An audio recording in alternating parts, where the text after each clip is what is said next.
तो जैसा कि हमने सारी क्लोज पैकिंग पढ़ ली, अब हम चलते हैं टाइप्स ऑफ वॉइड पर।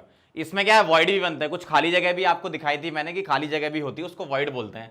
तो कितने टाइप के वॉइड होते हैं, 4 टाइप के वॉइड हम पढ़ेंगे। Number 1 is triangular void. Triangular void, triangular void क्या होता है, ऐसा वॉइड जिससे 3 एटम सराउंडेड हो, मतलब उन एटम के सेंटर को जोड़ो तो ट्रायंगल बने। जैसे सपोज मेरे पास एक एटम है ये, दूसरा एटम है ये और तीसरा एटम है ये। ऐसा अरेंजमेंट जिसमें 3 एटम हो और इनके सेंटर को मैं ज्वाइन करूं तो क्या बने, ट्रायंगल बने। इसलिए इस वॉइड को क्या बोलोगे, खाली जगह दिख रही है आपको, कौन सी वाली, ये वाली, ये जो खाली जगह है इसको बोलते हैं अपन ट्रायंगुलर वॉइड। कोऑर्डिनेशन नंबर पूछेंगे तो बताओ कितना है इस वॉइड का, कोऑर्डिनेशन नंबर ऑफ वॉइड, ये जो खाली जगह है ये कितने एटम से बनी है, 3 एटम से, तो इसलिए कोऑर्डिनेशन नंबर 3। और ये कहां पर बनता है, ये बनता है HCP 2D में, याद करो HCP 2D यूनिट सेल में जो खाली जगह होती है वो क्या होती है, ट्रायंगुलर वॉइड होती है। ठीक है, सेकंड नंबर पे क्या है, दूसरे नंबर पर है टेट्राहीड्रल वॉइड्स। टेट्राहीड्रल वॉइड्स, ठीक है, जिसको हम टीवी भी बोलते हैं, टेट्राहीड्रल वॉइड, और THV भी बोलते हैं, और TD वॉइड भी बोलते हैं। ठीक है, ये अलग अलग नाम होते हैं इसकी, टीवी या THV या TD वॉइड। कहां बनता है ये टेट्राहीड्रल वॉइड, होता क्या है, पहली बात तो ये ऐसी जगह है जिससे 4 एटम सराउंडेड हो और उन एटम के सेंटर को ज्वाइन करें तो रेगुलर टेट्राहीड्रन बने। जैसे ध्यान से देखना जरा, ट्रायंगल के ऊपर, मतलब 3 एटम ऐसे रखे हैं मैंने, इसके ऊपर एक एटम और रख दूं, ये टच है इससे, है ना, इसके ऊपर एक एटम और रख दूं, जैसे मैंने ये एटम रख दिया इसके ऊपर, तो अब ये ट्रायंगल ना होके क्या हो गया, टेट्राहीड्रल हो गया। 3 बॉल एक प्लेन में और उसके ऊपर एक बॉल और रख दूं मैं तो क्या बन गया, टेट्राहीड्रल, सबके सेंटर ज्वाइन करूंगा तो क्या हो जाएगा, कोऑर्डिनेशन नंबर बोल दो, कोऑर्डिनेशन नंबर हो जाएगी कितनी, 4। और ये कहां बनते हैं, ये बनते हैं CCP क्यूबिक क्लोज पैकिंग या FCC बोलो, और दूसरा कहां बनते हैं, HCP 3D, इन 2 जगह पे बनते हैं, ये ध्यान रखना, CCP या FCC में या HCP 3D में, इन 2 जगह बनते हैं ये। तीसरे नंबर पे चलते हैं, थर्ड पॉइंट है अपने पास octahedral void. Octahedral void, octahedral void को हम OHV या फिर OV या फिर OD वॉइड बोलते हैं। ठीक है, ये अलग अलग नाम है इसके। कैसे बनता है ये, 3 एटम एक प्लेन में हो, जैसे 1 2 3, ठीक है, और 3 एटम में ऐसे रख दूं, ध्यान से देखना जरा, एक यहां रखा है, दूसरा यहां रख दिया और तीसरा यहां रख दिया। ठीक है, सेम साइज के हैं ये ऊपर वाला थोड़ा छोटा बन गया, बड़ा कर दो इसको। ठीक है, इस तरीके से। तो आप देखो जरा, खाली जगह आपको दिख रही है ऊपर से, कौन सी खाली जगह, ये वाली, ये, तो इसको बोलते हैं अपन क्या, ऑक्टाहीड्रल वॉइड। कहां बनता है ये, ध्यान से देखना जरा। पहली बात, कोऑर्डिनेशन नंबर कितनी हो जाएगी, 6, क्योंकि 6 एटम से मिलकर वॉइड बन रहा है तो कोऑर्डिनेशन नंबर 6। कहां बनता है ये, क्यूबिक क्लोज पैकिंग CCP या फिर FCC में, या आप डायरेक्ट याद रखोगे, है ना। और कहां बनता है, HCP 3D में बनता है, ये HCP 3D में बनता है। ठीक, पॉइंट नंबर 4। चौथे नंबर पर है क्यूबिकल वॉइड।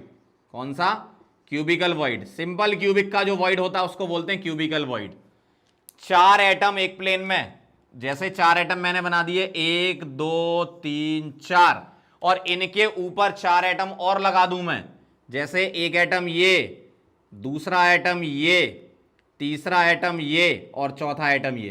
तो ये जो खाली जगह दिख रही है आपको ऊपर से ही साफ साफ, तो ये जो खाली जगह होती है इसी को हम बोलते हैं क्या, क्यूबिकल वॉइड। ठीक, कोऑर्डिनेशन नंबर बोल दो इसकी क्या है, 8 हो जाएगी, क्योंकि 8 एटम से बना है, क्यूब बन रहा है। और ये कहां बनता है, ये बनता है सिंपल क्यूबिक यूनिट सेल में। कहां बनता है, सिंपल क्यूबिक यूनिट सेल में बनता है। अगर आपसे साइज ऑफ वॉइड के बारे में बोले, साइज ऑफ वॉइड, तो सबसे छोटा कौन सा होता है, सबसे छोटा होता है ट्रायंगुलर वॉइड। कौन सा, ट्रायंगुलर। ठीक है, उसके बाद क्या होता है, THV, फिर क्या होता है, OHV, और सबसे बड़ा वॉइड कौन सा होता है, क्यूबिकल। आप परसेंटेज वॉइड भी निकाल चुके हो इन सबके। ठीक है, तो ये हो गई साइज की बात। अब इसमें एक बहुत ही इंपॉर्टेंट पॉइंट आता है, जिससे रिलेटेड न्यूमेरिकल होते हैं। ठीक है, बहुत इंपॉर्टेंट पॉइंट क्या है, if number of atoms per unit cell, ठीक है, जिसको अपन बोल रहे हैं क्या, Z effective, number of atom per unit cell, अगर ये तुम्हारे पास n है तो THV कितने होते हैं, डबल, और OHV कितने होते हैं, जितना number of atoms per unit cell है। और ये कहां वैलिड है, valid in HCP3D and CCP, जिसको अपन FCC भी बोलते हैं।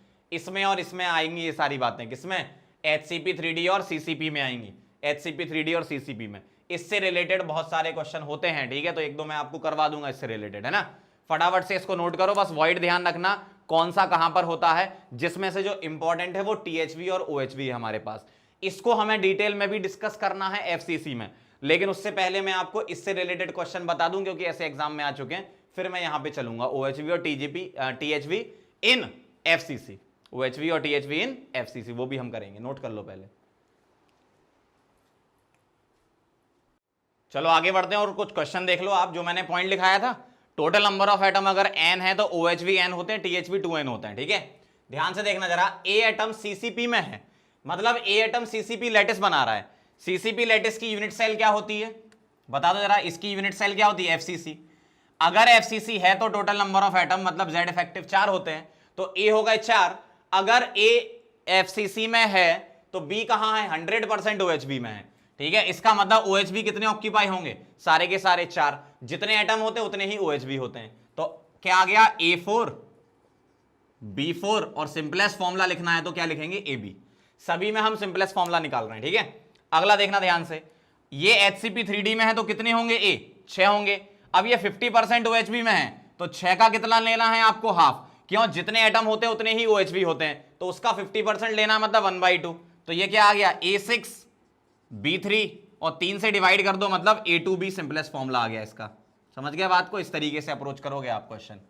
अगला देखना, A है CCP में, CCP का मतलब यूनिट सेल क्या हो गई, FCC, तो नंबर ऑफ एटम कितने हो गए, 4। अब 2/3 ऑफ THV में है, इसका मतलब 2/3, और THV कितने होंगे, 4 के डबल मतलब 8। ठीक है, तो ये क्या आ गया आपका 16/3। तो क्या करेंगे, A4 B कितना है, 16/3। अब इसमें 3 से मल्टीप्लाई कर दो तो A12 B16, और 4 से डिवाइड कर दो तो A3 B4। सिंपलेस्ट फॉर्मूला आपको बनाना है। ठीक है, इस तरीके से, समझ गए। एक और देख लो, आसान है। HCP3D में है तो टोटल एटम कितने, 6, OHV भी उतने ही होते हैं, लेकिन लेने कितने हैं आपको, 1/3। इसका मतलब कितना आ गया, ये 2 आ गया, तो ये आ गया A6 B2, 2 से डिवाइड कर दो मतलब A3 B। तो इस टाइप के क्वेश्चन एग्जाम में आ चुके हैं, अगर आया तो आप डायरेक्ट कर लेना ऐसे। मतलब आपको क्या पॉइंट ध्यान होना चाहिए, टोटल नंबर ऑफ एटम अगर n है तो THV 2n होते हैं और OHV n होते हैं, अगर यूनिट सेल आपकी CCP या HCP3D है। ठीक है, फटाफट से इसको नोट करो, फिर अपन THV OHV समझते हैं। FCC यूनिट सेल में उनकी लोकेशन कहां पर होती है, डिस्टेंस वगैरह सारी चीजें हम देखेंगे। ठीक है, फटाफट लिख लो इसको। तो चलो अब हम ये समझ लेते हैं कि THV OHV FCC unit cell में कहां पर इसकी लोकेशन होती है। ठीक है, अगर मैं आपके सामने बॉडी डायगोनल बनाऊं, बॉडी डायगोनल मतलब मान लो ये मेरे पास एक बॉडी डायगोनल है।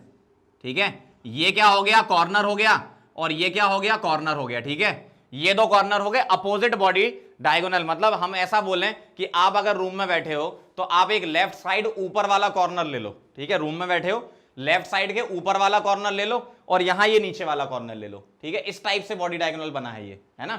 तो जो बॉडी डायगोनल है वो कितने का होता है क्यूब में, बताओ जरा। √3a का होता है बॉडी डायगोनल, है ना, √3a डिस्टेंस होती है बॉडी डायगोनल की। अगर मैं मान लो बीच में कोई पॉइंट चूज करता हूं तो ये बीच वाला पॉइंट बॉडी सेंटर होगा ना, क्यों, बॉडी डायगोनल एक क्यूब में कितने निकलेंगे, 8 कॉर्नर होते हैं ना, 2 अपोजिट कॉर्नर से निकलना है तो 4 बॉडी डायगोनल निकलेंगे आपके, और वो सारे के सारे कहां से पास होंगे, बॉडी के सेंटर से। सिमेट्रिकल ज्योमेट्री होती क्यूब। तो बॉडी सेंटर ये हो गया, क्या हो गया, ये बॉडी सेंटर, तो ये हो गया आपका बॉडी सेंटर। अब होता क्या है, जो टेट्राहेड्रल वॉइड होता है ना, टेट्राहेड्रल वॉइड, वो कहां पर बनता है, बॉडी सेंटर और कॉर्नर के आधे पर, यहां पर बनता है।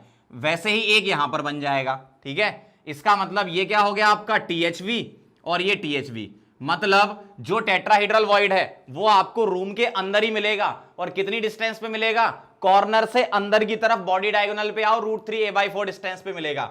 मतलब ये √3a है, उसका आधा क्या हो गया, √3a/2, ये क्या डिस्टेंस हो गई, बॉडी सेंटर से कॉर्नर, और उसका भी आधा ले लो, उसका भी आधा, मतलब अगर मैं इतनी डिस्टेंस लूं ये वाली, तो ये डिस्टेंस क्या हो गई, √3a/4। मतलब कॉर्नर से बॉडी डायगोनल में अंदर की तरफ आओगे तो √3a/4 डिस्टेंस पे एक टीएचवी आपको इस कॉर्नर का, एक इसका। वैसे ही हर एक कॉर्नर के 8 कॉर्नर होते हैं, हर एक कॉर्नर का अंदर की तरफ √3a/4 डिस्टेंस पे मिलेगा आपको, है ना। तो मैं ऐसा लिख रहा हूं, पहला पॉइंट देखो जरा, 2 THV on each body diagonal, each body diagonal, हर एक बॉडी डायगोनल पे 2 मिलते हैं, तो टोटल बॉडी डायगोनल 4 होते हैं, तो टोटल टीएचवी कितने होते हैं, टोटल टीएचवी अगर मैं बोलूं तो 8 होते हैं, हर एक कॉर्नर के अंदर की तरफ बनता है। तो √3a/4 यहां से भी है और √3a/4 यहां से भी है। इसका मतलब क्या मैं ऐसा बोल सकता हूं कि टोटल √3a है, उसका आधा √3a/2 और उसका भी आधा √3a/4। मतलब जो टेट्राहेड्रल वॉइड है वो √3a/4 डिस्टेंस पर बनते हैं। टोटल कितने होते हैं, 8 होते हैं। तो कभी अगर आपसे पूछ ले कॉर्नर से टेट्राहेड्रल वॉइड की डिस्टेंस बताओ तो √3a/4, इस टाइप से क्वेश्चन अगर पूछ ले तो मतलब ये चीज पता होगी तो कर लोगे। आगे बढ़ते हैं। OHV देखो, OHV एक्चुअल में 2 अलग अलग जगह बनते हैं। पहला at edge centre, edge centre पर बनता है, ठीक है, एट एज सेंटर। अगर FCC यूनिट सेल आप लेते हो तो एज सेंटर पर OHV बनता है। अब एज सेंटर पर बनता है तो सपोज अगर मैं इसको एक एज ले लूं तो ये कॉर्नर हो गया और ये कॉर्नर हो गया, यहां से यहां तक की डिस्टेंस कितनी हो गई, A हो गई। अब इसके आधे डिस्टेंस मतलब सेंटर पर, यहां पर इस जगह पर क्या बनता है, OHV, ऑक्टाहेड्रल वॉइड। तो डिस्टेंस अगर मुझे बतानी है कॉर्नर से एज सेंटर वाले OHV की तो क्या बोलूंगा मैं, a/2। ऐसे कितने एज सेंटर होते हैं एक क्यूब में, अगर मैं एज सेंटर के OHV बताऊं तो मैं क्या लिख रहा हूं, ध्यान से देखना, OHV at edge centre, at edge centre. अगर एज सेंटर का OHV अगर मैं आपसे बोलूं तो एज सेंटर 12 होते हैं और कंट्रीब्यूशन कितना होता है, एक रूम में 1/4 होता है एज का। तो जो खाली जगह क्रिएट हुई उस एज पर उसका 1/4 यहां दिखेगा। मतलब टोटल एज सेंटर पे कितने दिखेंगे, 3 दिखेंगे, ठीक है। अब देखो जरा सेकंड नंबर पे, एट बॉडी सेंटर, आपको बॉडी सेंटर पर भी OHV मिलता है, सभी फेस सेंटर से मिलके जो बनता है। तो एट बॉडी सेंटर जो OHV मिलेगा, ध्यान से देखना, अगर मेरे पास ये बॉडी डायगोनल है, ये कॉर्नर है और दूसरा कॉर्नर ये है, तो उसके बीचों बीच बॉडी के सेंटर पर यहां पर क्या मिलेगा आपको, OHV। ये पूरी डिस्टेंस क्या होती है, √3a होती है बॉडी डायगोनल, तो उसका आधा मतलब √3a/2 OHV से कॉर्नर तक की डिस्टेंस। तो ये OHV कितने हो गए, यहां मैं क्या लिख रहा हूं, ध्यान से देखना, OHV at body centre. Body centre तो पूरा रूम के अंदर ही आता है, इसका मतलब पूरा का पूरा खाली पार्ट जो होगा, वॉइड होगा, वो रूम के अंदर बॉडी सेंटर पे होगा, तो पूरा 1 काउंट होगा। तो अगर मुझे अब टोटल OHV बताने हैं तो एज सेंटर के 3, बॉडी सेंटर का 1, तो टोटल OHV मैं यहां पे लिख रहा हूं कितने आएंगे, total OHV 3 edge centre 1 body centre, total कितने होगा, 4। तो अगर कभी आपसे क्वेश्चन पूछ लिया जाए एग्जाम में कि कॉर्नर से OHV तक की डिस्टेंस बताओ जो बॉडी सेंटर पर है, तो √3a/2, और कॉर्नर से OHV की डिस्टेंस बताओ जो एज सेंटर पर है, a/2, ठीक है। इस टाइप के क्वेश्चन आप कर सकते हो। मतलब आपको लोकेशन के बारे में जानकारी होनी चाहिए, एक ये वाला और एक ये वाला। अगर मैं एज सेंटर पे इन सभी को एक साथ ले लूं तो जो यहां बॉडी सेंटर था वही तो OHV है। तो देखना जरा, अगर मैं एक बॉडी डायगोनल ले लेता हूं, ठीक है, बॉडी डायगोनल, मैंने एज सेंटर गलत बोल दिया। बॉडी डायगोनल अगर मैं लेता हूं तो बॉडी डायगोनल पर, ध्यान से सुनो, बॉडी डायगोनल पर 2 कॉर्नर, 2 THV और 1 OHV आ जाएगा। ये जो बॉडी सेंटर है ना, ये भी क्या आ जाएगा आपका, OHV आ जाएगा। समझ गए बात को। तो ये डायग्राम और ये डायग्राम ध्यान रखो। बाकी डिस्टेंस वगैरह तो आप बचपन में मैथ्स तो पढ़ते ही हो ना, 10th तक, इतना तो डिस्टेंस निकाल ही लेते हो आप, ठीक है। तो चलो नोट करो, फिर आगे बढ़ते हैं। चलो तो आगे बढ़ते हैं और डेंसिटी के बारे में समझ लेते हैं। डेंसिटी का एक्चुअल में फॉर्मूला होता है यूनिट सेल की डेंसिटी निकालने का, और इस टाइप के न्यूमेरिकल देखने को मिलते हैं। ध्यान से देखना जरा, मैं डायरेक्ट फॉर्मूला लिख रहा हूं, डेरिवेशन नहीं बता रहा। Density D is equal to Z into M upon NA into A3, ये होता है फॉर्मूला, ठीक है। अब यहां पर डेंसिटी D होता है, ये by default gram per CC में निकलती है, यहां लिख देता हूं। D क्या है, डेंसिटी, ठीक है। बाय डिफॉल्ट हम किस में बोलते हैं, ग्राम पर सेंटीमीटर क्यूब या ग्राम पर ml में। Z क्या है, number of atom per unit cell, number of atoms per unit cell, number of atoms per unit cell, ठीक है। और m क्या है यहां पर, मोलर मास। m क्या हो गया, मोलर मास हो गया आपका। Na क्या हो गया, अवोगैड्रो नंबर। Na क्या हो गया, अवोगैड्रो नंबर, अवोगैड्रोज नंबर। जानती हो आप क्या होता है, 6 × 10⁻23। और ए क्या है, एज लेंथ।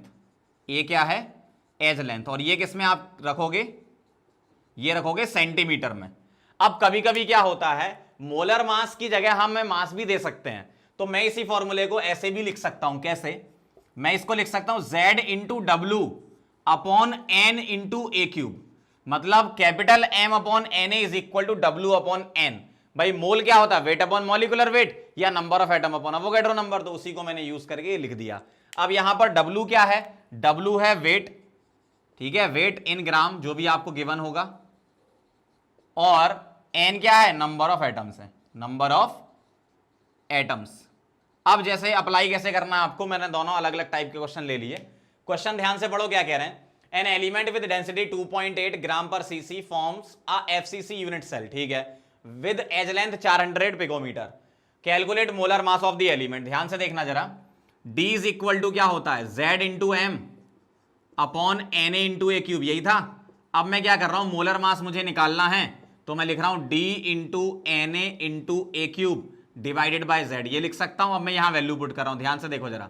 D क्या है, D इधर पुट कर देता हूं। D क्या है, डेंसिटी, डेंसिटी कितनी दे रखी है, 2.8, और ग्राम पर सीसी मतलब यही रखना था। Na रख रहा हूं 6 × 10 की पावर क्या, 23, और A पुट कर रहा हूं 400 पिकोमीटर है ना, 400 पिकोमीटर को सेंटीमीटर में कन्वर्ट कर लो। 1 पिकोमीटर होता है 10 की पावर -12 मीटर में, तो -10 सेंटीमीटर में हो जाएगा। तो 400 × 10 की पावर -10 क्या हो जाएगा, सेंटीमीटर में, इसका क्यूब। और एफसीसी यूनिट सेल का Z क्या होता है, 4। ठीक, अब आप इसको सॉल्व कर लेना, आंसर आ जाएगा आपका। बहुत इजी कैलकुलेशन है, ज्यादा कुछ नहीं है। 4 का क्यूब हो गया आपका कितना, 64/4 कितना हो गया, 64/4 हो गया आपका 16, और 10 की पावर -8 का क्यूब हो गया -24, और 16 हो गया 16 × 6 96 × 2.8, 96 × 3 के आसपास हो गया ये, 290 80 60, मतलब ये आ जाएगा आपका 2.68 आ जाएगा ये, ठीक, 2.68। और 10 की पावर कितना आ जाएगा ये, 10 की पावर 23 और -30, -30, और यहाँ भी 2 जीरो थे, तो 10 की पावर -24, तो ये करना पड़ेगा आपको मल्टीप्लाई 10 से, मतलब 26.8। मतलब आप कैलकुलेशन कर लेना अपने हिसाब से, 26.8 आ रहा है ये मेरा, ठीक है, आप देख लेना। आगे बढ़ते हैं। An element has BCC structure with a cell edge length of 300 picometer. The density of element is 8 ग्राम पर cc. How many atoms are present in 200 gram? Weight दे रखा है तो ये लगा देना आप, ठीक है। तो मुझे क्या निकालना है, एटम्स निकालने हैं। तो यहां से मैं एटम्स कैसे निकालूंगा, N इज इक्वल टू लिख रहा हूं क्या, Z × W upon D × A³, ठीक है, ऐसे लिख सकता हूं मैं। Z कितना होता है BCC का, 2, वेट कितना है 200, तो ऊपर 400 हो गया, और डेंसिटी कितनी दे रखी है 8, ठीक है, 400/8 कितना हो गया, 50 हो गया, ठीक है। और इंटू A³ A कितना है आपका 300 पिकोमीटर है, तो 300 × 10 की पावर -10 कर दूं मैं, ठीक है। तो इसका क्या आ जाएगा, होल क्यूब। तो ये हो गया आपका भाई साहब 400/8 तो 50 कर दिया था, और यहां हो जाएगा 3 का क्यूब 27, और 10 की पावर -8 का -24, तो 50/27 × 10 की पावर 24, ठीक है। इसको आप डिवाइड कर लेना, आंसर आ जाएगा। तो इतने नंबर ऑफ एटम्स आपके आ गए। समझ गए कैसे आपको अप्लाई करना है, नोट कर लो फटाफट, फिर आगे बढ़ते हैं। चलो तो अब हम आगे बढ़ते हैं और रेडियस रेशियो के बारे में समझ लेते हैं। एक्चुअल में रेडियस रेशियो क्या होता है, किसी भी आयनिक कंपाउंड के बारे में पता लगाने के लिए, उसके स्ट्रक्चर की इंफॉर्मेशन के लिए हम रेडियस रेशियो पढ़ते हैं। एक्चुअल में रेडियस रेशियो क्या होता है, होता क्या है, यूजुअली एनायन जो होता है वो लैटिस बनाता है, मतलब वो एक पर्टिकुलर यूनिट सेल में जाएगा, और उस लैटिस में जो वॉइड होंगे वहां पर जो छोटे साइज का होता है, और यूजुअली कैटायन छोटा होता है, तो वो जाता है। लेकिन ऐसा हमेशा ट्रू नहीं है, कई जगह कैटायन भी लैटिस बनाता है और एनायन वॉइड में जाता है। लेकिन मैक्सिमम जगह ऐसा होता है कि एनायन लैटिस बनाता है और कैटायन उस वॉइड में जाता है। तो उसके बारे में, उस ज्योमेट्री के बारे में कौन बताता है हमें, रेडियस रेशियो। कैसे होता है रेडियस रेशियो, क्या होता है, पहली बात RR, इसको रिप्रेजेंट कर रहा हूं मैं रेडियस रेशियो। ये मैं लिख रहा हूं R of void, radius of void upon radius of atom. अब ये जो एटम है ये क्या बनाएगा, लैटिस बनाएगा, और जो वॉइड है, वॉइड में हम एक एटम को प्लेस कर देंगे, उसकी रेडियस हमें लेनी है, ठीक है। और यूजुअली क्या होता है वॉइड में, कैटायन होता है तो RC अपॉन RA लिख देते हैं क्योंकि एनाइन लैटिस बनाता है, या R plus upon R minus भी लिख देते हैं, इसको बोलते हैं रेडियस रेशियो। तो होता क्या है, हम क्या करते हैं, कुछ डेरिवेशन करते हैं, मैं अभी तो कराऊंगा नहीं आपको, डेरिवेशन के हिसाब से हम बता देते हैं कि इस वाले वॉइड में अगर जाएगा तो रेडियस रेशियो की रेंज ये होनी चाहिए। तो आपको रेंज के अकॉर्डिंग ध्यान रखना है एग्जांपल्स क्या क्या होते हैं। मैं लिख रहा हूं 0.155 से RC/RA अगर 0.225 के बीच में हुआ, ठीक, तो कोऑर्डिनेशन नंबर इसकी होती है 3, जो भी आप वॉइड में एटम रख रहे हो उसकी, और एग्जाम्पल इसका होता है B2O3। तो ये आपको ध्यान रखते जाना है, ठीक है। सेकंड नंबर पे देखो जरा, अगर 0.225 से RC/RA कहां हो, 0.414 के बीच में हो, तो कोऑर्डिनेशन नंबर 4 होती है, जो भी वॉइड में एटम रखे हुए, और जो एग्जाम्पल है वो है ZNS, ध्यान रखना ये।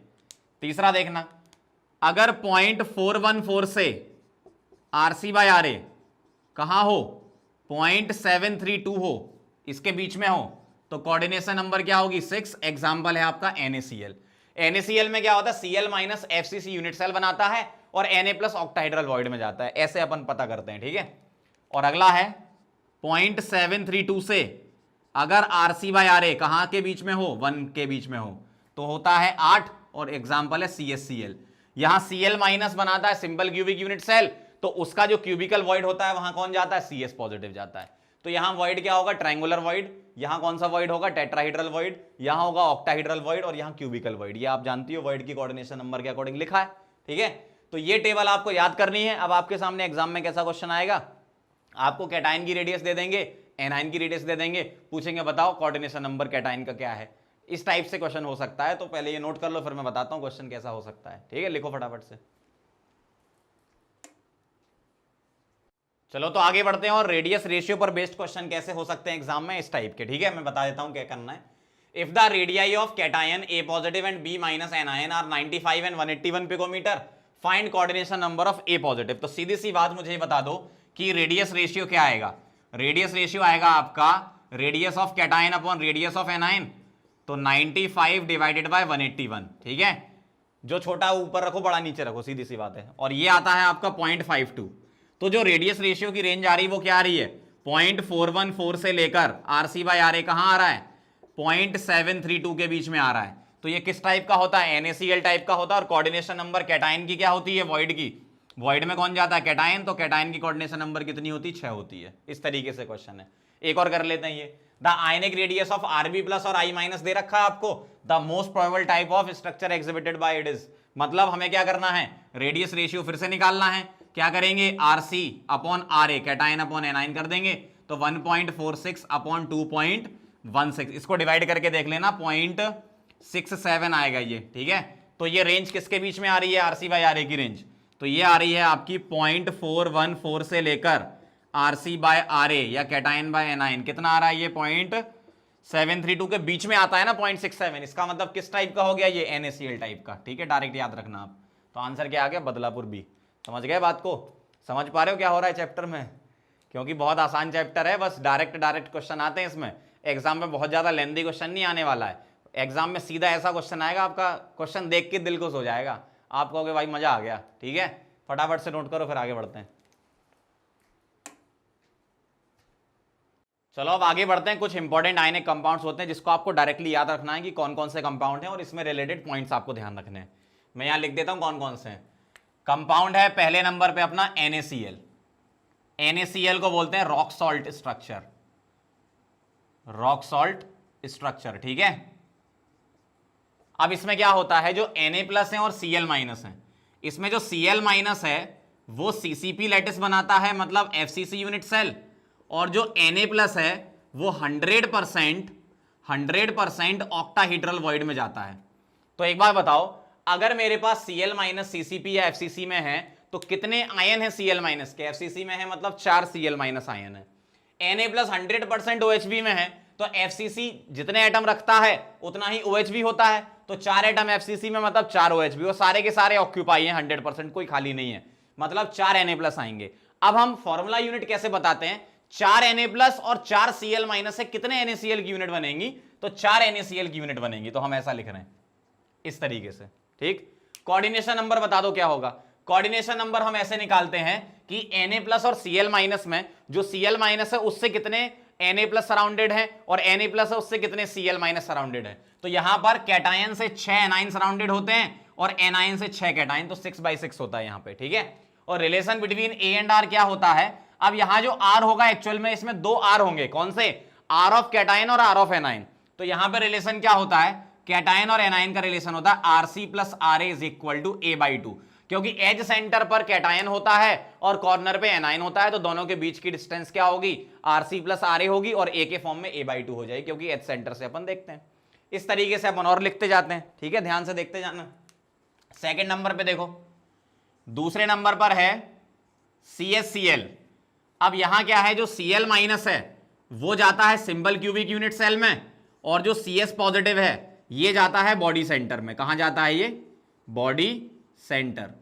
तो बताओ Cl- सिंपल क्यूबिक में है तो कितने Cl- होंगे? 1 होगा, और बॉडी सेंटर पूरा का पूरा 1 होता है तो 1 Cs पॉजिटिव होगा। मतलब फॉर्मूला यूनिट क्या होगी? 1 Cs+ और 1 Cl- गिव्स 1 CsCl यूनिट, ठीक है। तो फॉर्मूला यूनिट ये हो गया। कोऑर्डिनेशन नंबर क्या होता है? यहां पर 8/8 होता है। अब ये जो Cs पॉजिटिव है ये बॉडी सेंटर पे होता है, तो कॉर्नर से बॉडी सेंटर तक की डिस्टेंस, मतलब जो 2 आयन रखे होंगे R के फॉर्म में Rc + Ra, और बॉडी सेंटर तक की डिस्टेंस क्या होती है? √3 A/2, इस तरीके से, ठीक है। अगला देखना जरा ध्यान से। तीसरे नंबर पर है ZnS zinc blende structure. Zinc blende structure, तो ZnS में क्या होता है? जो अपने पास S2- है, कौन सा? S2-, ये बनाता है CCP या FCC unit cell. CCP lattice में जाता है या FCC यूनिट सेल। और जो Zn2+ है, Zn2+ जाता है 50% टेट्राहीड्रल वॉइड, या फिर alternate tetrahedral void. Alternate tetrahedral void 50% मतलब अल्टरनेट भी होता है, ठीक है। कितने फॉर्मूला यूनिट आएंगे? FCC है तो S2- 4 होंगे, और THV उसके डबल 8 होंगे, लेकिन 50% लेना तो 4 Zn2+ होंगे। मतलब 4 Zn2+ और 4 S2- से 4 ZnS की यूनिट बन सकती है। कोऑर्डिनेशन नंबर क्या होगा? 4:4। और रिलेशन क्या होगा? Rc + Ra, THV में रखा है Zn2+, तो वहां तक की डिस्टेंस क्या होती? कॉर्नर से √3 A/4, ठीक है। अगला देखना जरा, फोर्थ नंबर पे ले रहा हूं मैं CF2, ठीक है। ये इंपॉर्टेंट है, स्टार लगाओ इस पे, क्योंकि यहां कैटायन लैटिस बनाता है। इसको बोलते हैं फ्लोराइड स्ट्रक्चर। क्या बोलते हैं इसको? फ्लोराइड स्ट्रक्चर, ठीक है। ये आपको डायरेक्ट ध्यान रखना है, एग्जाम में डायरेक्ट क्वेश्चन आ सकता है। अब यहां पर जो Ca2+ है वो लैटिस बनाता है CCP या फिर FCC यूनिट सेल, और जो F- है, F- जाता है 100% THV में। मतलब 4 Ca2+ हैं और 8 F2- हैं, तो 4 CF2 की यूनिट बनेगी, ठीक है। और कोऑर्डिनेशन नंबर देखना जरा, अगर F- टेट्राहीड्रल वॉइड में है तो टेट्राहीड्रल वॉइड की कोऑर्डिनेशन नंबर 4 होती है, तो कैटायन से टेट्राहीड्रल वॉइड कितने पास होंगे? 8, तो 8/4 होगा यहां पे। एनायन से 4 कैटायन सराउंडेड और कैटायन से 8 एनायन सराउंडेड होंगे। और ये है कहां पे? THV में है, तो Rc + Ra का रिलेशन क्या होगा? √3 A/4, ऐसा होता है, ठीक है।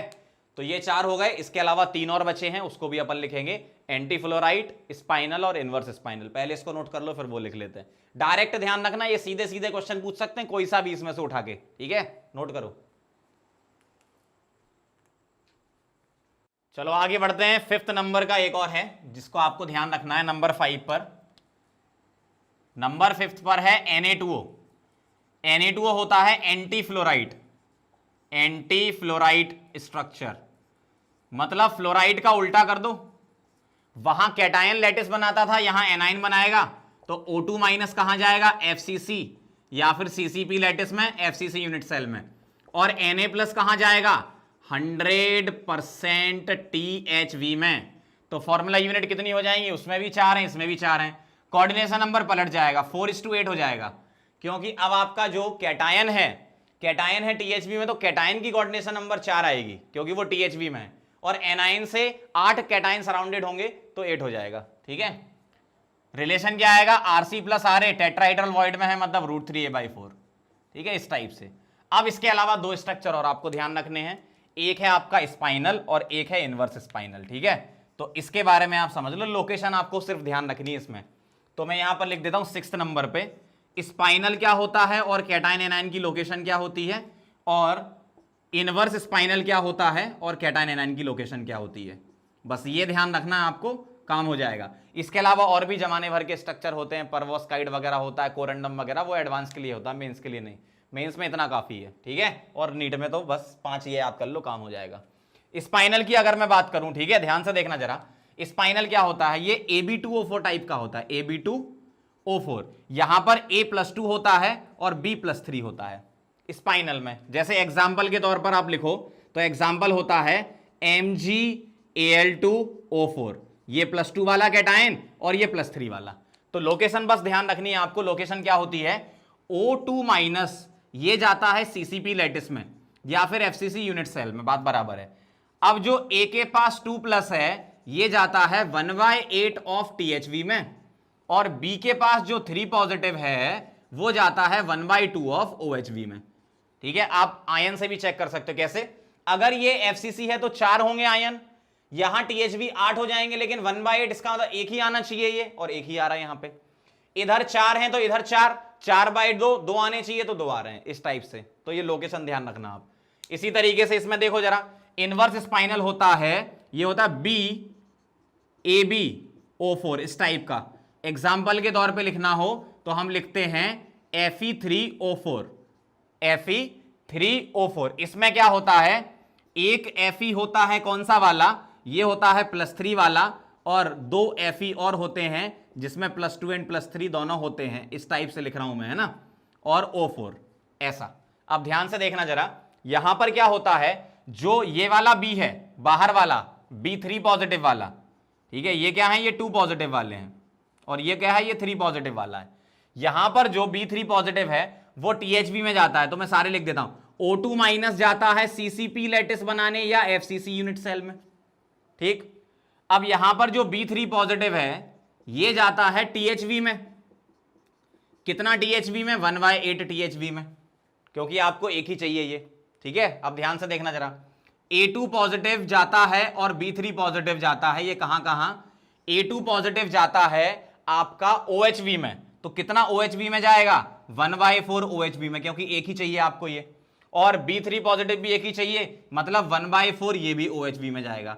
इसका मतलब मैं ऐसा बोल सकता हूं कि A2+ और B3+ इक्वल डिस्ट्रीब्यूट हो जाते हैं, और कुछ B3+ THV में होते हैं 1/8 में, ठीक है।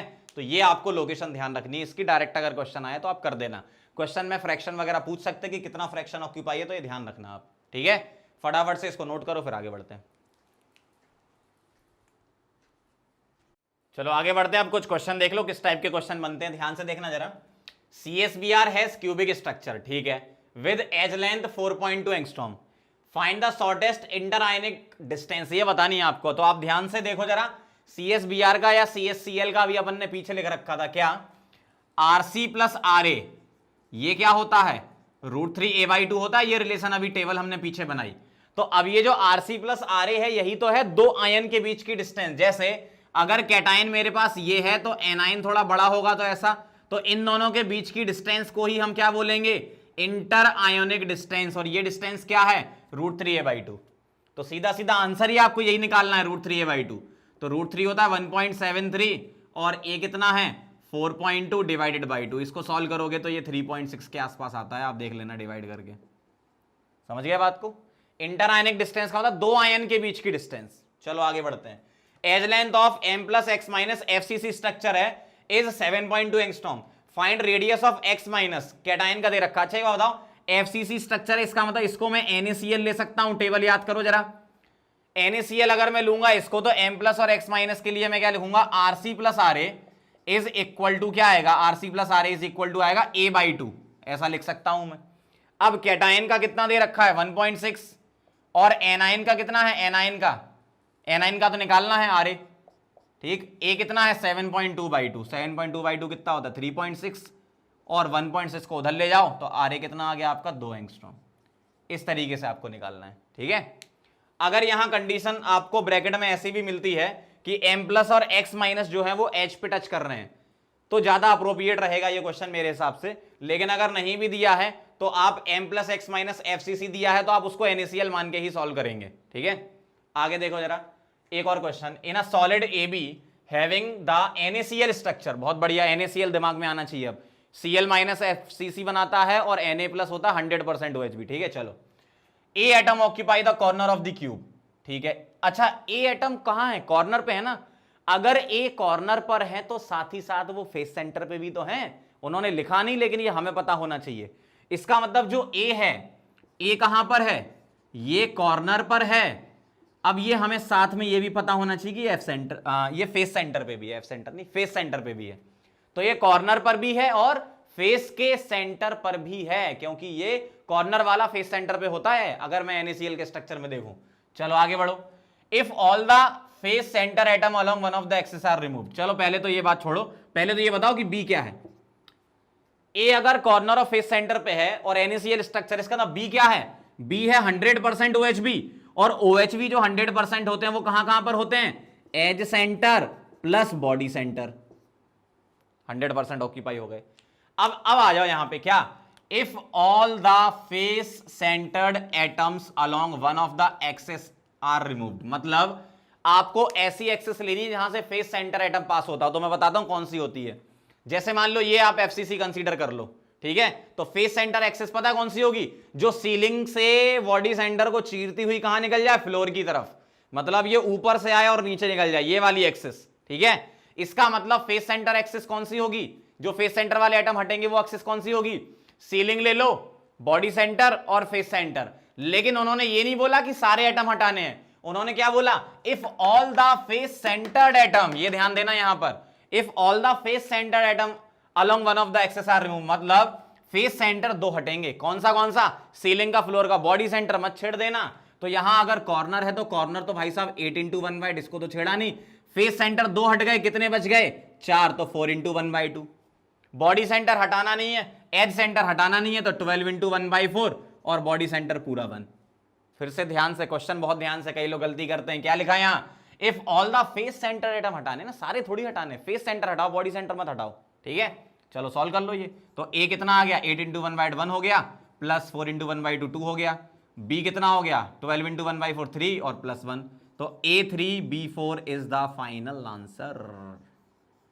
समझ गए बात को? बहुत अच्छा क्वेश्चन है, आ चुका है एग्जाम में ये, ठीक है। तो इस टाइप से आपको करना है, नोट कर लो इसको, फिर आगे बढ़ते हैं। चलो तो अब आगे बढ़ते हैं, डिफेक्ट्स पर चलते हैं। जो हम अपने सिलेबस में डिफेक्ट पढ़ते हैं वो पॉइंट डिफेक्ट पढ़ते हैं, ठीक है, या इंपरफेक्शन ऑफ सॉलिड भी इसको बोलते हैं, ठीक है। तो डिफेक्ट में हम दो टाइप के पढ़ेंगे पॉइंट डिफेक्ट में, स्टोइकोमेट्रिक एंड नॉन स्टोइकोमेट्रिक। तो पहले मैं स्टोइकोमेट्रिक डिफेक्ट बता रहा हूं। स्टोइकोमेट्रिक डिफेक्ट क्या होते हैं? ऐसे डिफेक्ट जिसमें स्टोइकोमेट्री मेंटेन रहती है। अब ये दो टाइप के होते हैं, शॉर्टकी एंड फ्रेंकल। तो शॉर्टकी डिफेक्ट में क्या होता है, फ्रेंकल में क्या होता है, एक एक लाइन की डेफिनेशन लिखेंगे, यहां लिख देता हूं मैं। शॉर्टकी डिफेक्ट में क्या होता है? Equal number of cations and anions are missing from the crystal lattice। जैसे हम लैटिस को इस तरीके से रिप्रेजेंट करते हैं, पॉजिटिव नेगेटिव बताने का मतलब कैटायन और एनायन है, इस तरीके से एक आयनिक कंपाउंड मिलकर बना हुआ है। तो अगर मैं यहां से मान लो एक पॉजिटिव हटाता हूं, ठीक है, तो उतने ही मुझे नेगेटिव हटाने होंगे। तो यहां पर क्या होगा? वॉइड क्रिएट हो जाएगा। ये क्या हो गया? खाली जगह आ गई ना। खाली जगह मतलब क्या हो गया? ये वॉइड क्रिएट हो गया, ठीक है। तो यहां से जितने कैटायन आप हटाओ उतने ही एनाइन आपको हटाने होंगे। हाँ, कैटायन एनाइन के हटने से डेंसिटी डिक्रीज हो जाएगी, स्टेबिलिटी डिक्रीज हो जाएगी, लेटेस्ट एनर्जी भी डिक्रीज हो जाएगी, ठीक है, लेकिन ये डिफेक्ट होगा। और ये सब डिफेक्ट क्या होते हैं? थर्मोडायनेमिक डिफेक्ट होते हैं, ठीक है, मतलब हीटिंग पर इस तरीके से क्रिस्टल बिहेव करता है। तो मैं सेकंड पॉइंट क्या लिख रहा हूं? ऐसे डिफेक्ट कहां पर ऑब्जर्व होते हैं? हाई रेडियस रेशियो में, हाई रेडियस रेशियो, ऐसे आयनिक कंपाउंड जिसका रेडियस रेशियो हाई है उसमें। और रेडियस रेशियो हाई वाले कौन से होते हैं? हाई कोऑर्डिनेशन नंबर वाले, ठीक। क्या होता है डेंसिटी के बारे में? Density decreases. डेंसिटी क्या होती है? डिक्रीजेस। डेंसिटी के साथ साथ और क्या चीजें डिक्रीज होती है? स्टेबिलिटी भी डिक्रीज हो रही है, क्यों? आयन मिस हो रहे हैं, ठीक। लेटेस्ट एनर्जी भी डिक्रीज हो रही है, ठीक है, ये सब है। एग्जाम्पल के तौर पर लिखो, कौन कौन से आपको ध्यान रखने एग्जाम्पल में? NaCl, KCl, CHCl, KBr, ETC, इस टाइप के जो आयनिक कंपाउंड होते हैं उसमें शॉर्टकी डिफेक्ट होता है। समझ गया? सीधे डायरेक्ट क्वेश्चन आएगा अगर एग्जाम में आए तो। डेंसिटी वगैरह पे पूछ लेंगे तो डेंसिटी डिक्रीज है, स्टेबिलिटी भी डिक्रीज और लेटेस्ट एनर्जी भी डिक्रीज। ठीक है, तो ये सारी कहानी। कंडक्टिविटी पूछे तो आयन का माइग्रेशन हो रहा है, मूवमेंट हो रहा है, मतलब कंडक्टिविटी इंक्रीजेस। ठीक है, ये ध्यान रखना। आगे बढ़ो। फ्रैंकल डिफेक्ट या इसका दूसरा नाम होता है डिसलोकेशन डिफेक्ट, फ्रैंकल या डिसलोकेशन। ठीक है, डिसलोकेशन डिफेक्ट या फ्रैंकल डिफेक्ट, क्या डेफिनेशन बनेगी इसकी? यहां लिख रहा हूं, ध्यान से देखना जरा। वन ऑफ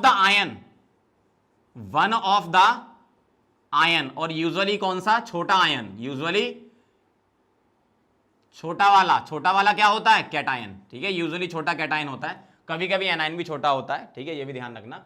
तो one of the ion is dislocated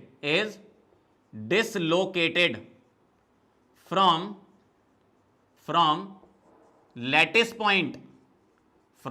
point, ये जो पॉजिटिव नेगेटिव होते हैं ये सब लैटिस पॉइंट होते हैं। ठीक है, from lattice point two interstitial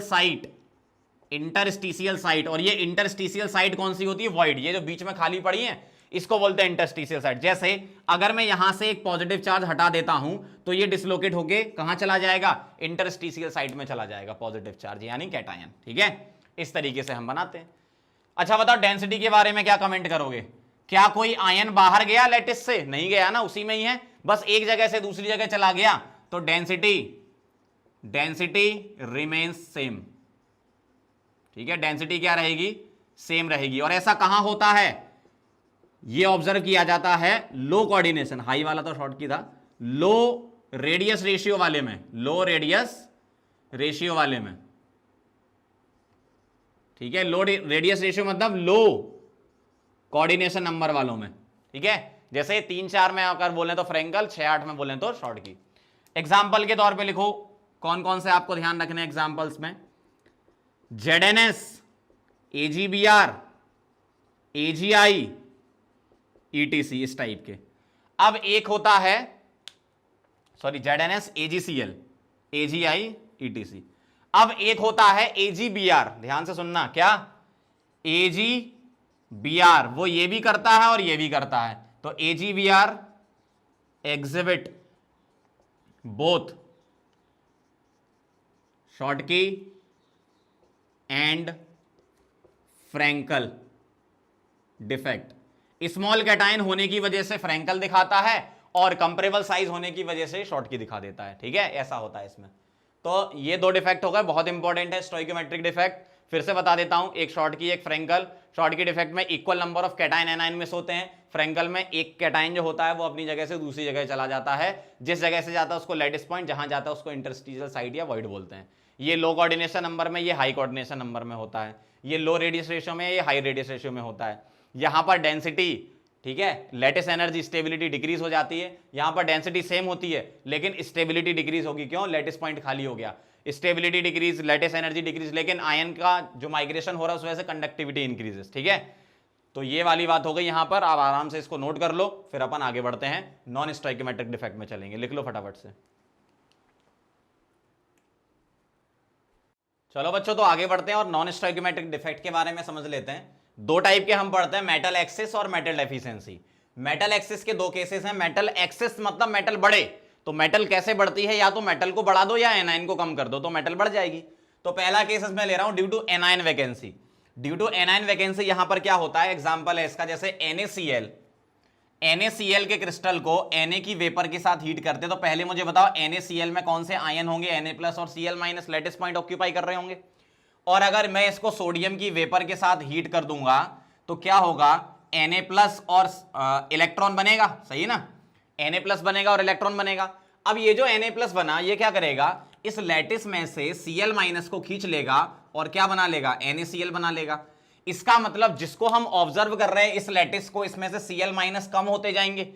मान लो कि एक Cl- यहां से निकल गया, एक Cl- यहां से क्या हुआ? निकल गया। एक Cl- मैंने निकाल दिया, मतलब यहां पर खाली जगह आ जाएगी। तो होगा क्या? यहां पर पॉजिटिव चार्ज बढ़ने लगेगा और नेगेटिव चार्ज कम होने लगेगा। तो इलेक्ट्रिकल न्यूट्रलिटी मेंटेन करने के लिए यहां जो इलेक्ट्रॉन निकला वो क्या करेगा, इस लैटिस पॉइंट को ऑक्यूपाई कर लेगा, और इलेक्ट्रॉन जिस लैटिस पॉइंट को ऑक्यूपाई करता है इसी को हम बोलते हैं क्या, एफ सेंटर। एफ का मतलब फाब होता है, फाब मतलब कलर होता है, ठीक है, तो एफ सेंटर होता है। इसका मतलब ये जो NaCl हो गए, LiCl हो गए, KCl हो गए, इस टाइप के आयनिक कंपाउंड एफ सेंटर की वजह से कलर दिखाते हैं, क्योंकि इलेक्ट्रॉन ट्रांजिशन यहां पर हो रहा है। आप जानते हैं एटॉमिक स्ट्रक्चर में बताया था मैंने किस तरीके से कलर होता है। तो आपको ये कलर ध्यान रखने हैं, ध्यान रखना आप क्या, NaCl ये येलो कलर का होता है, ठीक है, LiCl ये पिंक कलर का होता है, और KCl ये वायलेट कलर का होता है, ठीक है। इनके कलर भी याद रख लेना, एग्जांपल भी याद कर लेना। और आपसे रीजन पूछें, कलर इज ड्यू टू, तो लिखना due to generation of F centres, ठीक है, ड्यू टू एफ सेंटर। और जितना ज्यादा एफ सेंटर क्रिएट करवाते जाओगे उतनी ज्यादा इंटेंसिटी होगी, ठीक है। तो intensity of colour is directly proportional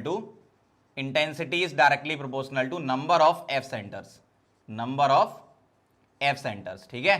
तो ये एग्जांपल आपको ध्यान रखना है। एनाइन वैकेंसी हो गई, एनाइन कम हो गए तो ऑटोमेटिकली कैटाइन बढ़ गए यहां पर, ठीक, क्लियर।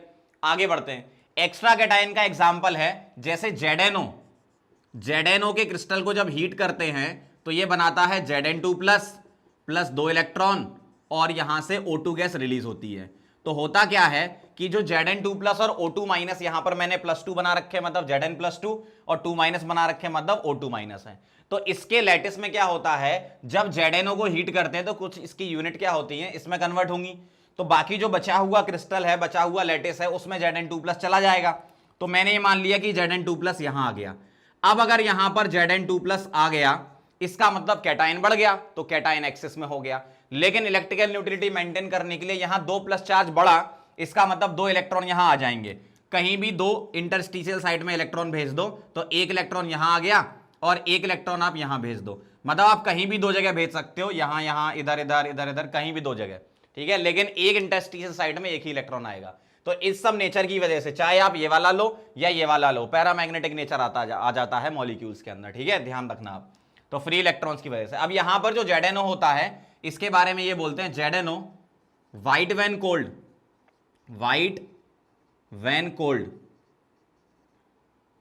येलो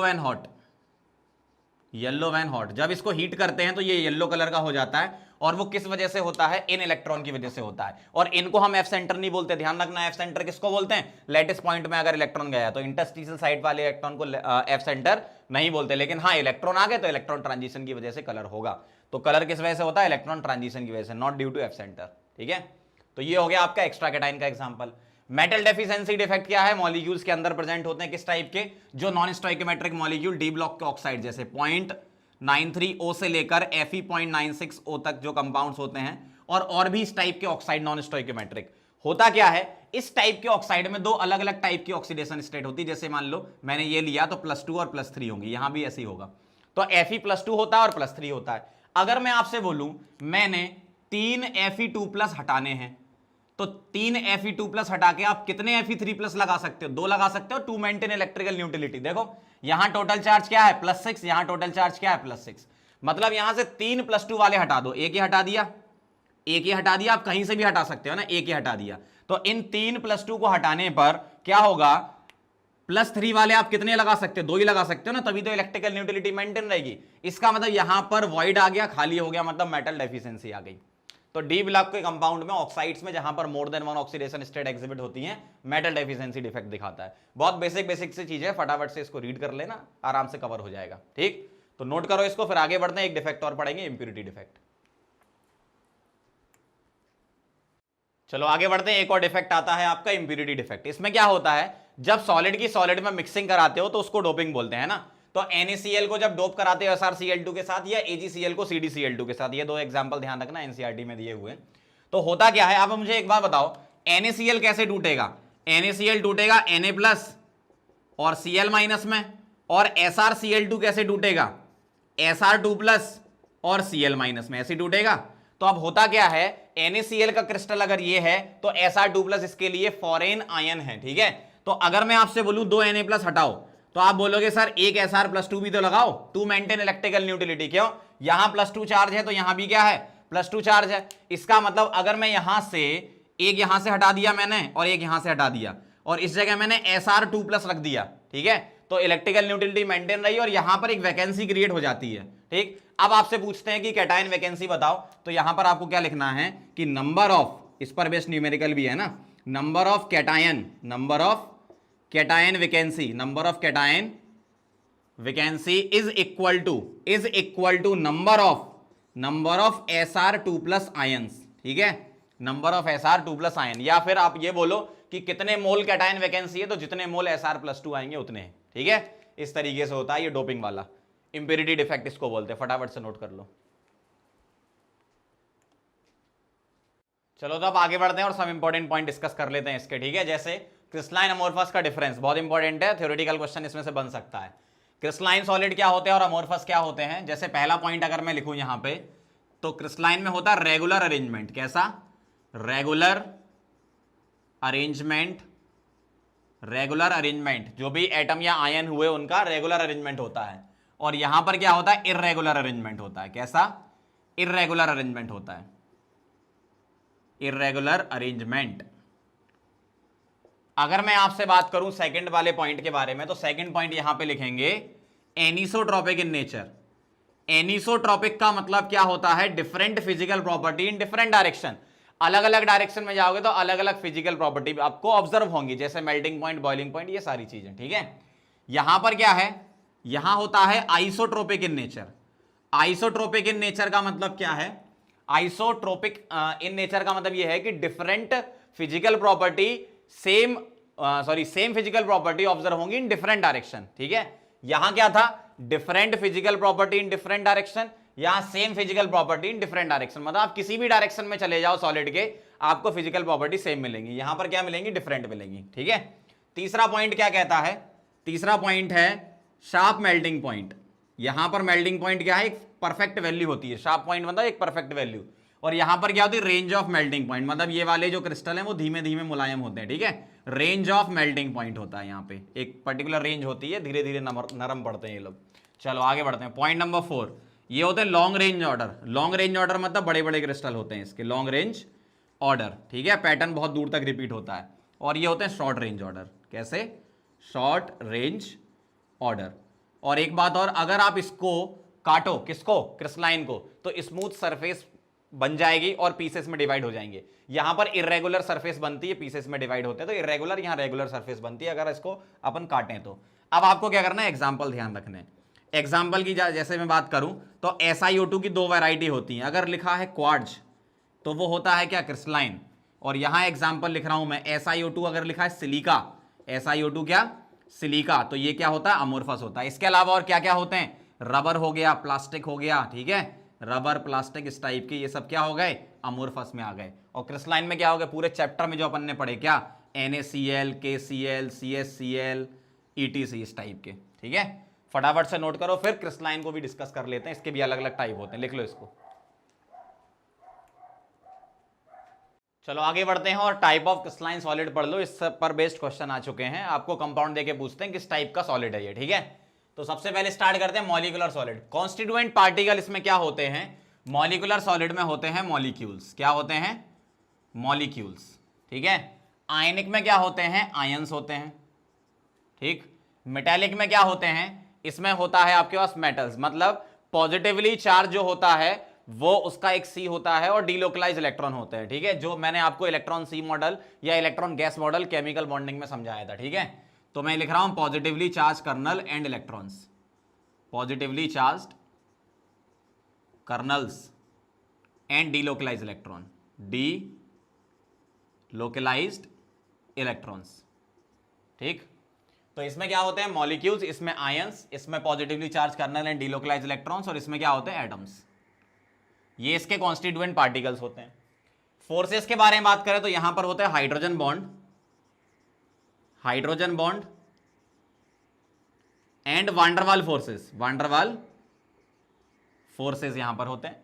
और यहां पर कौन से फोर्स होते हैं? आयंस के बीच में, कैटायन एनायन के बीच में इलेक्ट्रोस्टैटिक, इलेक्ट्रोस्टैटिक फोर्स होता है। ठीक, और यहां पर क्या होता है? मेटेलिक बॉन्ड होता है, मेटेलिक बॉन्ड। और यहां पर होता है कोवेलेंट बॉन्ड, कोवेलेंट बॉन्ड। ठीक है, आगे बढ़ते हैं। एग्जाम्पल ध्यान रखना, मॉलिकुलर सॉलिड में जैसे अगर मैं एग्जांपल लिखूं, आर्गन हो गया, I2 हो गया, CO2 हो गया, CCl4 हो गया, H2O हो गया, आइस हो गया, वाटर हो गया, ठीक है, ये मॉलिक्यूल्स आपको मिलेंगे यहां पर। और आयनिक में मिलेंगे आयनिक कंपाउंड जैसे NaCl, MgO हो गया, CsCl हो गया, CF2 हो गया, ZnS वगैरह ETC, जितने भी आयनिक कंपाउंड अपन ने पढ़े हैं। मेटल्स में बात करें तो कॉपर, सिल्वर, मतलब मेटल्स ले लो यहाँ पे, गोल्ड, ETC, प्लेटिनम वगैरह ये सारे। और कोवेलेंट में बात करें तो SiC, ये क्या होते हैं, नेटवर्क स्ट्रक्चर, मतलब ये जायंट कोवेलेंट, बहुत बड़े स्ट्रक्चर होते हैं। SiC हो गया, SiO2 हो गया, Si हो गया, कार्बन डायमंड, ठीक है, ग्रेफाइट, कार्बन का डायमंड हो गया, ग्रेफाइट हो गया, ALN हो गया, इस टाइप के ETC, ठीक है। ये सब जो भी बड़े स्ट्रक्चर होते हैं जायंट कोवेलेंट वाले, सब उसमें आते हैं। इलेक्ट्रिकल कंडक्टेंस की बात करें तो ये होते हैं इंसुलेटर। क्या होते हैं ये? इंसुलेटर। ये क्या होते हैं? Insulator in solid state, insulator in solid, but conductor in मॉल्टन and aqueous solution. मॉल्टन state हो या एक्वस सॉल्यूशन तो उसमें कंडक्टर, क्योंकि फ्री आयंस बन जाते हैं ना इसमें, है ना। मेटेलिक बॉन्ड में अगर बात करें तो ये कंडक्टर होते हैं, और ये इंसुलेटर एंड कंडक्टर दोनों होते हैं। कुछ इंसुलेटर होते हैं एंड कुछ कंडक्टर, जैसे ग्रेफाइट इलेक्ट्रिसिटी कंडक्ट करता है due to movement of free electron, ठीक है। तो ये इसकी इलेक्ट्रिकल कंडक्टेंस की बात होगी। मेल्टिंग पॉइंट की बात करें तो इसका लो होता है, इसका मेल्टिंग पॉइंट हाई होता है, इसका इससे ज्यादा होता है, मतलब फेयरली हाई होता है, और इसका वेरी हाई होता है, ठीक है। तो ध्यान रखना, कभी मेल्टिंग पॉइंट वाला क्वेश्चन आ जाता है तो कई लोग क्या है, आयनिक वाला लगा देते हैं। उसमें ऑप्शन में आप देखना कई बार इनमें से भी कोई दे देते हैं। तो जायंट कोवेलेंट का मेल्टिंग पॉइंट ज्यादा होता है, मतलब जायंट कोवेलेंट वाले ये, इनका मेल्टिंग पॉइंट किससे ज्यादा होता है? आयनिक से ज्यादा होता है। फिर आते हैं मॉलिकुलर, ठीक है। इस टाइप के क्वेश्चन आपको देखने को मिलते हैं। फटाफट से नोट करो, फिर आगे बढ़ते हैं। अगला पॉइंट है हमारा packing fraction of diamond cubic, discuss कर लेते हैं, ठीक है। तो होता क्या है, आपको ZnS का स्ट्रक्चर याद है ना, बस वैसा ही है। क्या होता था, S2 माइनस कहां होते थे? S2 माइनस ये होते थे आपके पास कहां पे? CCP लैटिस या फिर FCC यूनिट सेल में। और जो Zn2 प्लस थे ये कहां थे आपके? 50% किसमें? THB में, यही था। तो बस अब आप क्या करो, याद रखने का तरीका बता रहा हूं मैं आपको। बस इसमें क्या करो, डायमंड है मतलब सभी कार्बन होंगे, तो कुछ कार्बन लैटिस बनाएंगे और कुछ कार्बन कहां जाएंगे? वॉइड में जाएंगे। मतलब इस तरीके का कुछ कंपाउंड बनेगा इसका। मतलब कार्बन टोटल कितने हो जाएंगे? FCC है तो 4, अगर ये 4 है तो THB 8, लेकिन उसका 50% लेना है तो हाफ, मतलब ये भी 4। मींस Z इफेक्टिव क्या आएगा? ये भी 4 है और ये भी 4 है, तो टोटल कितना हो जाएगा? Z इफेक्टिव 8 हो जाएगा। तो जब आप पैकिंग फ्रैक्शन निकालोगे तो परसेंटेज पैकिंग फ्रैक्शन का फॉर्मूला क्या लगेगा? Z into 4/3 pi r cube और डिवाइडेड बाय A क्यूब, यही करोगे आप, और इंटू 100। अब A और R का रिलेशन सुनना क्या होता है। FCC में कॉर्नर से अगर मैं चलूं सपोज, तो कॉर्नर से THB कितनी डिस्टेंस पे होता है? √3 A/4 पे होता है, और कॉर्नर पे भी कार्बन रखा है और यहां भी कार्बन रखा है THB में, ऐसा है ये, ठीक है। तो R और R मतलब ये क्या हो गया? 2R। तो A इज इक्वल टू क्या हो गया? 8R/√3। तो परसेंटेज पैकिंग फ्रैक्शन आ जाएगा 8 का इंटू 4 कर दो, 32/3 पाई आर क्यूब, और A को पुट कर दूं मैं कितना? 8R/√3 का होल क्यूब इंटू 100, ठीक है। तो ये आ जाएगा, आप इसको सॉल्व करोगे तो √3 पाई/16 इंटू 100। अब आप याद करो, √3 पाई/8 किसका आया था? BCC का आया था ना, तो उसका आधा और कर दो आप, मतलब 68% का आधा, मतलब कितना हो जाएगा? 34%। तो डायमंड क्यूबिक का पैकिंग फ्रैक्शन 34% होता है। डायरेक्ट याद कर लेना इसको, ठीक है। बाकी मैंने पूरा डिटेल में बता दिया, फटाफट से नोट करो। चलो आगे बढ़ते हैं। इफेक्ट ऑफ टेम्परेचर प्रेशर देख लो कोऑर्डिनेशन नंबर ऑफ कंपाउंड पे। बहुत आसान है। अगर मैं प्रेशर बढ़ाऊंगा, सपोज अगर मैंने सॉलिड पे प्रेशर बढ़ाया तो आयंस पास पास आएंगे, आयंस पास पास आएंगे तो कोऑर्डिनेशन नंबर बढ़ेगा, क्योंकि आयंस ज्यादा घिरने लगेंगे अब। तो प्रेशर बढ़ाने पे कोऑर्डिनेशन नंबर क्या होता है? बढ़ता है। और टेम्परेचर बढ़ाने पे आयंस दूर दूर जाएंगे तो कोऑर्डिनेशन नंबर क्या होता है? कम होता है। तो अब अगर मैं आपसे बोलूं 6x6 टाइप का लैटिस है, उससे 8x8 टाइप का लैटिस बनाना है, तो मुझे कोऑर्डिनेशन नंबर बढ़ाना है। ये क्या है? कोऑर्डिनेशन नंबर लिख रहा हूं मैं, है ना। कोऑर्डिनेशन नंबर 6x6 से कहां आना है? 8x8। तो मुझे क्या करना होगा? प्रेशर बढ़ाना होगा, तभी तो आयंस पास पास आएंगे। और अगर मैं आपसे बोलूं 8/8 से मुझे 6/6 पर आना है, मतलब मुझे कोऑर्डिनेशन नंबर कम करना है, तो क्या करना होगा, टेम्परेचर बढ़ाना होगा। मतलब अगर मैं एग्जांपल के तौर पे लिखूं तो NaCl टाइप से आप किस वाले क्रिस्टल में जा सकते हो, CaCl टाइप वाले में। अब कई लोग यहां क्या गलती करने लगते हैं, इसका मतलब ये थोड़ी है कि प्रेशर बढ़ाने और टेम्परेचर बढ़ाने से Na सीजियम बन जाए या सीजियम Na बन जाए, पागल हो गए हो क्या, ऐसा थोड़ी होता है। बस ये है कि इस टाइप का अगर कंपाउंड होगा, लैटिस होगा, तो वो इस टाइप में कन्वर्ट हो जाएगा, और इस टाइप का होगा तो वो इसमें हो जाएगा। इसका मतलब ये नहीं कि Na को CS बना दिया टेम्परेचर प्रेशर बढ़ाने पे और CS को Na बना दिया, ऐसा मत कर देना, ठीक है। चलो अगले पॉइंट पे चलते हैं। कोऑर्डिनेशन नंबर, देखो पहली कोऑर्डिनेशन नंबर या नियरेस्ट नेबर तो हमने याद कर रखी है। अब हम क्या करेंगे, एक और एडिशनल याद कर लेंगे, क्योंकि उसमें भी एग्जाम में क्वेश्चन आ चुका है एक बार, तो अपन उसको भी याद कर लेंगे। जैसे टाइप ऑफ नेबर की बात करूंगा तो मैं क्या लिख रहा हूं, नियरेस्ट नेबर, नियरेस्ट, सही ना। नियरेस्ट नेबर अगर मैं लिखूं, नियरेस्ट नेबर अगर मैं लिखता हूं, नियरेस्ट नेबर, नियरेस्ट नेबर क्या होता है, फर्स्ट कोऑर्डिनेशन नंबर, मतलब ये जो टच करने वाले आपके एटम है वो वाले। तो अगर मैं आपसे बोलूं सिंपल क्यूबिक में लिख रहा हूं, मैं क्या नियरेस्ट लिख रहा हूं और नेक्स्ट नियरेस्ट लिख रहा हूं, तो नियरेस्ट तो टच करता है, नेक्स्ट नियरेस्ट टच नहीं करता है। टच करने वाले हमें पहले से याद हैं, जैसे सिंपल क्यूबिक में किस डिस्टेंस पे मिलते थे, ए और नंबर कितना होता था, नंबर 6 होते थे कोऑर्डिनेशन नंबर। पहली वाली तो याद कर रखी ना आपने, पीछे याद कराई थी। नेक्स्ट वाली अभी बताता हूं कैसे निकालोगे। इसी तरीके से BCC और इसी तरीके से FCC में हम लिखेंगे। BCC में क्या लिख रहा हूं मैं, नियरेस्ट नेबर, नियरेस्ट और नेक्स्ट नियरेस्ट। वैसे ही मैं यहां पे लिख रहा हूं नियरेस्ट नेबर और नेक्स्ट नियरेस्ट। नियरेस्ट मतलब फर्स्ट कोऑर्डिनेशन नंबर, नेक्स्ट मतलब सेकंड कोऑर्डिनेशन नंबर, ठीक है। इसकी नियरेस्ट आपने याद करी थी √3a/2 पर, BCC वाले में 8 होते हैं, और ये वाले कहां होते थे, ये वाले होते थे आपके √2a पर, ठीक है। और ये कितने होते थे, √2a नहीं, a/√2, फेस सेंटर से टच करेंगे ना, तो a/√2 पर कितने होते थे, 12। ये आपको पहले से याद है। अब देखो जरा दूसरा वाला कैसे याद रखना है। अगली डिस्टेंस जो होगी a के बाद, वो कौन सी डिस्टेंस होगी, वो होगी √2a। ये होगी आपकी कितनी, सिंपल क्यूबिक में जो अगली बड़ी डिस्टेंस होगी a के बाद क्या होगी, √2a होगी, ठीक है। तो ये नंबर कितने होते हैं, √2a वाले 12 होते हैं, ठीक है। √2a होगी ना अगली डिस्टेंस सिंपल क्यूबिक में। BCC में बात करें तो नेक्स्ट कौन सी होगी, a होगी, तो ये कितने होंगे आपके, 6 होंगे, ठीक। √3a/2 के अलावा अगली डिस्टेंस जो नियरेस्ट मिलेगी वो 6 होंगे। और FCC में क्या होगा, a/√2 के बाद अगली डिस्टेंस क्या मिलेगी, a, और ये कितने होंगे आपके, 6 होंगे, ठीक है। तो इस तरीके से आप याद कर सकते हो, फटाफट से नोट कर लो फिर आगे बढ़ते हैं। चलो आगे बढ़ते हैं, एक लास्ट इंपॉर्टेंट पॉइंट और लिख लेते हैं, types of crystal. Direct exam में क्वेश्चन आ सकता है इससे, ध्यान से देखना जरा।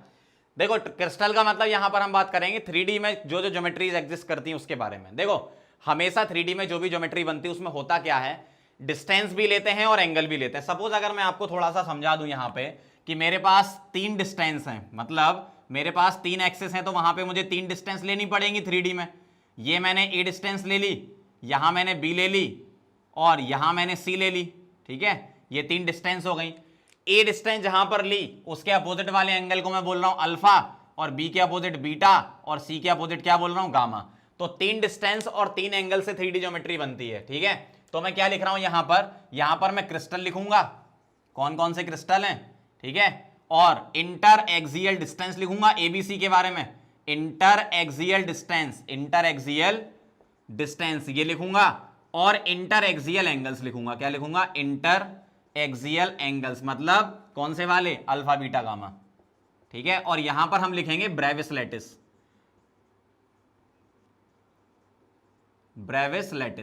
ठीक है। आई नहीं होता यहां, ब्रेविस लैटिस, ठीक है। ब्रेविस लैटिस मतलब ब्रेविस साइंटिस्ट थे, उन्होंने इनमें लैटिस बताए थे कि किस किस टाइप की यूनिट सेल्स बनती हैं, हमें वो देखना बेसिकली। जैसे क्रिस्टल के बारे में आपसे बात करूं तो कौन कौन सा है, क्रिस्टल होते हैं क्यूबिक, रोम्बोहीड्रल को ट्राइगोनल भी बोलते हैं, cubic, rhombohedral, tetragonal, hexagonal, orthorhombic, monoclinic और ट्राइक्लिनिक, ठीक है। ये होते हैं आपके पास 7 टाइप के क्रिस्टल सिस्टम होते हैं। कितने होते हैं? 7 क्रिस्टल सिस्टम होते हैं। इंटर एक्सियल डिस्टेंस क्या होती है देखो ध्यान से, A equal to B equal to C. मैंने बहुत अच्छे तरीके से टेबल जमाई है, बहुत ध्यान से देखना, याद करने का तरीका ही बता दूंगा। A equal to B equal to C वाली 2, फिर A equal to B not equal to C वाली 2, A equal to B not equal to C वाली 2, फिर 3 होंगी नॉट इक्वल टू वाली, मतलब जहां A not equal to B not equal to C है, ये तीनों में ही ऐसा होता है। तो डिस्टेंस आसानी से याद हो जाएंगे आपको, देखो ध्यान से, A equal to B equal to C वाली 2, फिर A equal to B not equal to C वाली और फिर तीनों नॉट इक्वल टू वाली। ठीक है, यहां देखना इंटर एक्सियल एंगल मैंने अल्टरनेट अरेंज कर दिया, alpha equal to beta equal to gamma 90, फिर अल्फा बीटा गामा बराबर तो होंगे लेकिन 90 नहीं होंगे, और फिर से अल्फा बीटा गामा बराबर होंगे और 90 होंगे। देख रहे हो कितना आसान हो गया। और फिर 90 नहीं होंगे तो क्या होगा, अल्फा बीटा तो 90 होंगे लेकिन गामा 120 होगा यहां पे। ठीक है, ये कौन सा हेक्सागोनल वाला, इससे याद रख सकते हो आप। फिर से अल्फा बीटा गामा ये क्या हो गए, नॉट 90। देख लो फिर से, देखो 90 नॉट 90, 90 नॉट 90 और फिर यहां 90 आएगा। ठीक है, क्योंकि यहां 120 है ना, यहां 90 आएगा। अब देखना जरा ध्यान से, मोनोक्लिनिक अल्फा गामा तो 90 है लेकिन बीटा क्या है, नॉट 90, बीच वाला नॉट 90 और लास्ट वाला अल्फा बीटा गामा नॉट 90। मतलब किया क्या आपने, पहला वाला तो याद करना बहुत आसान है और लास्ट वाला भी। Most symmetrical crystal, most unsymmetrical crystal. ठीक है, बस बीच वाले ये मैंने आपको पैटर्न बता दिए कैसे याद रखना है। A equal to B equal to C वाले 2, A equal to B not equal to C वाले 2 और फिर तीनों नॉट इक्वल टू वाले। अल्टरनेट एंगल है 90 नॉट 90, 90 नॉट 90, यहां 120, फिर 90, फिर यहां बीटा नॉट 90 और यहां तीनों नॉट 90। ठीक है, ब्रेविस लैटिस कैसे याद रखोगे, 3-1 2-1 4-2-1 इस तरीके से। अब ये जो 3 है ये क्या है, ये है SC BCC FCC, मतलब इसमें जो 3 लैटिस होंगे मतलब 3 यूनिट सेल होंगी, सिंपल क्यूबिक BCC और FCC। जहां एक लिखा है वहां सिंपल क्यूबिक लिख दो, क्या लिख दो, सिंपल क्यूबिक लिख दो। ठीक है, और यहां SC BCC।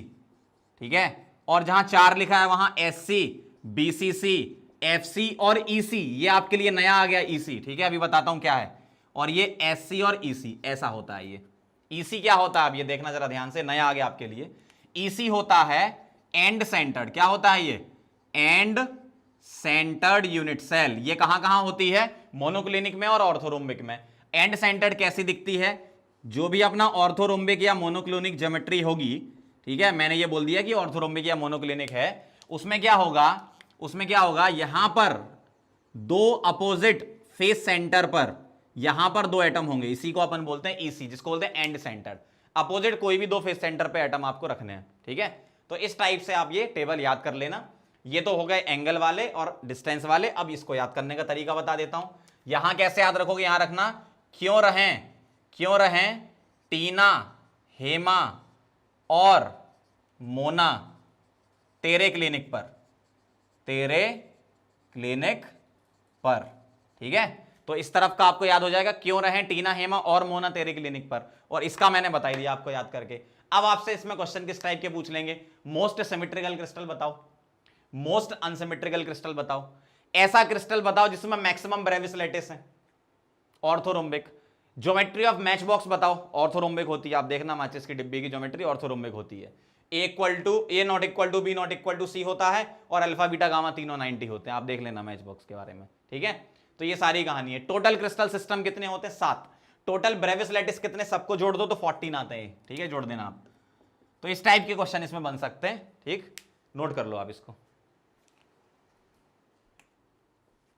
चलो तो आगे बढ़ते हैं, कुछ प्रैक्टिस कर लो और खत्म करो इस चैप्टर को। देखो ध्यान से, find percentage of Fe2 plus ions in Fe.93 कैसे निकालोगे। मैं एक काम कर रहा हूं, इसमें 100 से मल्टीप्लाई करके लिख दूं जरा, तो ऐसा दिखेगा आपको Fe93O100, अगर 100 से मल्टीप्लाई कर दूं तो 0.93 था यहाँ पे, है ना। अब मैं ऐसा बोल रहा हूं, देखो जब कभी भी आपको इस टाइप का क्वेश्चन देखे तो 2 टाइप के ऑक्सीडेशन नंबर लेना, +2 एंड +3।